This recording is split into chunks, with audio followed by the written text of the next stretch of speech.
नमस्कार, times of Swaraj में आप सबों का स्वागत है। मैं हूं संतोष सिंह और आज हम टाइम्स ऑफ स्वराज में हम आपको एक तस्वीर दिखा रहे हैं। जरा इस तस्वीर को गौर से देखिए और इसी तस्वीर के सहारे एनडीए की राजनीति को समझिए। एनडीए की बैठक में शामिल होने के लिए प्रधानमंत्री होटल पहुंचते हैं और होटल के द्वार पर उनके अगवानी के लिए कौन कौन लोग खड़े हैं, जरा इस पर गौर से कीजिए। पहला व्यक्ति जेपी नड्डा, स्वाभाविक है, बीजेपी के राष्ट्रीय अध्यक्ष हैं और एनडीए घटक दल के सबसे बड़ी पार्टी। दूसरा व्यक्ति कौन है, जरा गौर से देखिए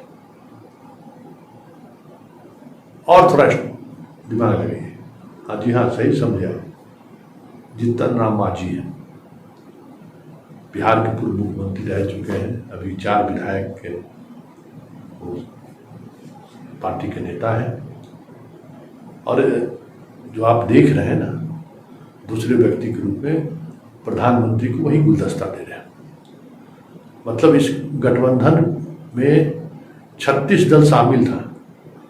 उस 36 दलों में सबसे सीनियर, क्योंकि मुख्यमंत्री रह चुके हैं, पूर्व मुख्यमंत्री रह चुके हैं, जीतन राम मांझी ही थे, जिन्हें यह सौभाग्य प्रदान किया गया कि आप मोदी का अगवानी नंबर 2 के रूप में कीजिए।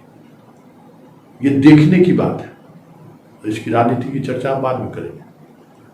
अब जरा दूसरी तस्वीर को देखिए, 4-7 वीडियो भी आप देखते चलिए। तस्वीर में क्या दिख रहा है आपको कि चिराग पासवान एक कोने में खड़ा है और मोदी उसको खींच के ला रहे हैं अपने पास, जबरदस्ती पकड़ के पैर छुआ रहे हैं। चिराग को ये भरोसा नहीं था। इतना ही नहीं, पैर छूने के बाद मोदी उसको गले लगा रहे हैं और ये तस्वीर काफी वायरल हो चुकी है। इस तस्वीर का क्या मतलब है, ये भी समझिए। अचानक चिराग के को लेकर इतना पितृसत्ता भाव कैसे उत्पन्न हो गया कि हम पिता तुल्य उनके हैं। रामविलास जी हमारे आत्मीय थे। रामविलास जी से मेरा वो रिश्ता था जो हम कह नहीं सकते थे। भले वो हमेशा विपक्ष की राजनीति करते रहे। हम जिस वक्त में गुजरात के मुख्यमंत्री थे, उस दौर से रामविलास जी से मेरा अंतरंग रिश्ता है, वो रिश्ता मैं भूल नहीं सकता।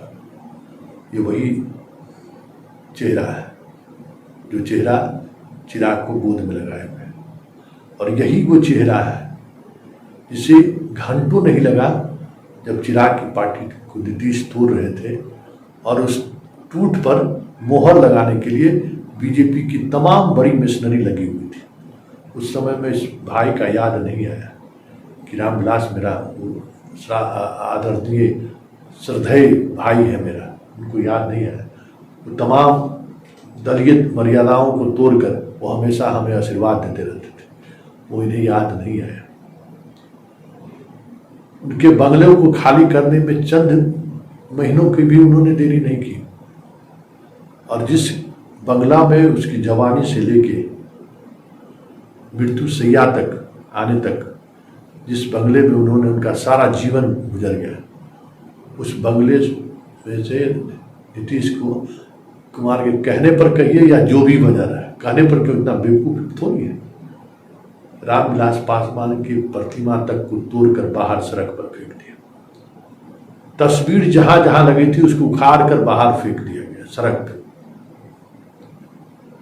ये वही मोदी है, और आज जरूरत आन पड़ी तो चिराग को गले लगा रहे हैं। यही सियासत है और यही गुजरात मॉडल है, और इस मॉडल को समझिए और इसी मॉडल के सहारे इस देश की राजनीति को भी समझिए कि इस देश की राजनीति में अवसरवादिता किस हद तक चली गई है।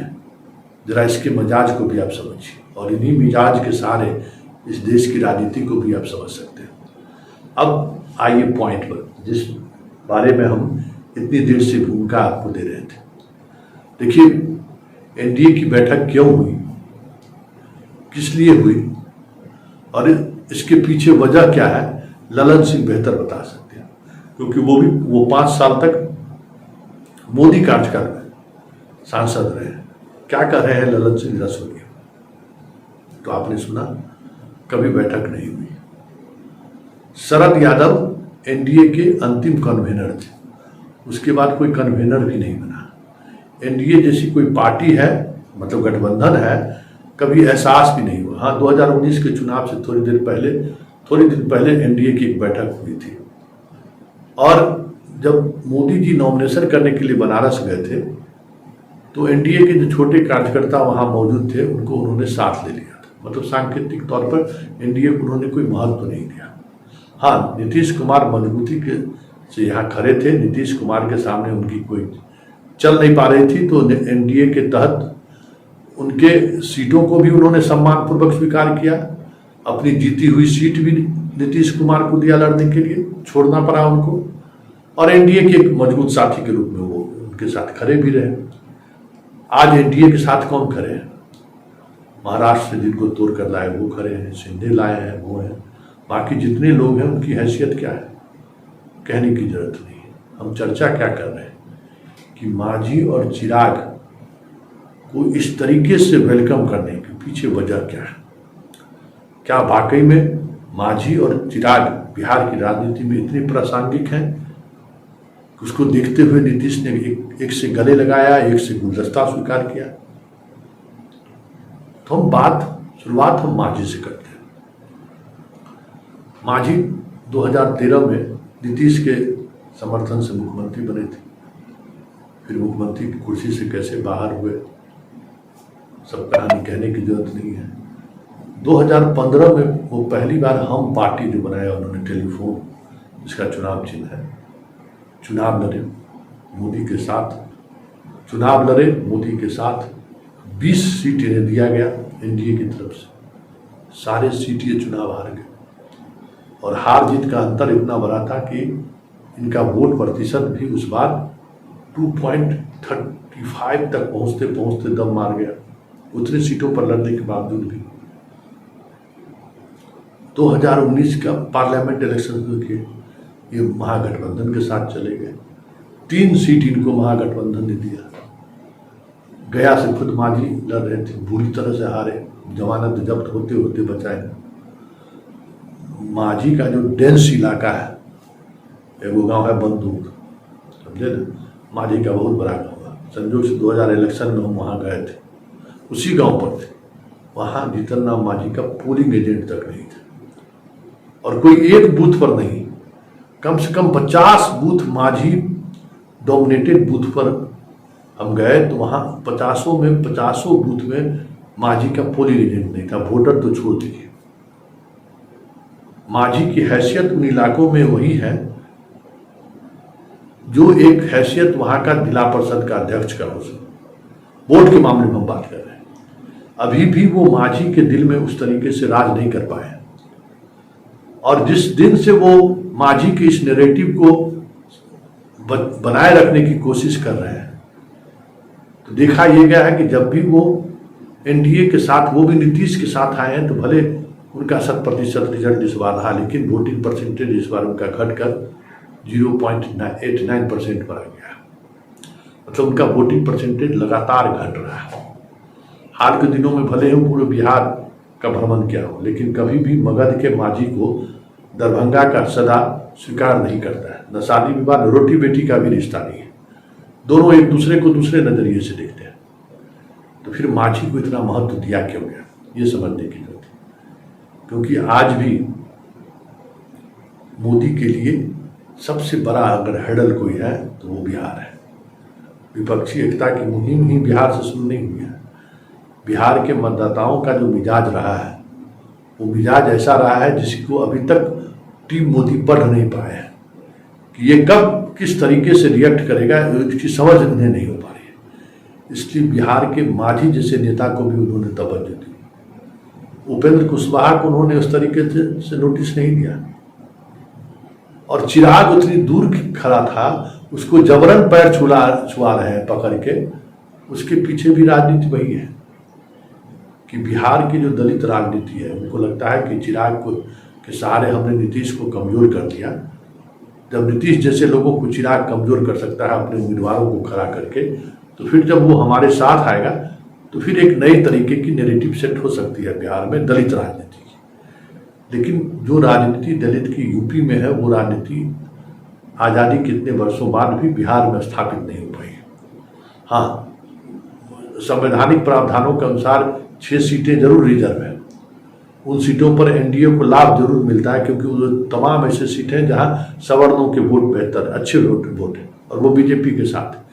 लेकिन इस वजह से उसका असर बाकी 34 लोकसभा क्षेत्र में पड़े, ये कभी होता हुआ नहीं दिखा है।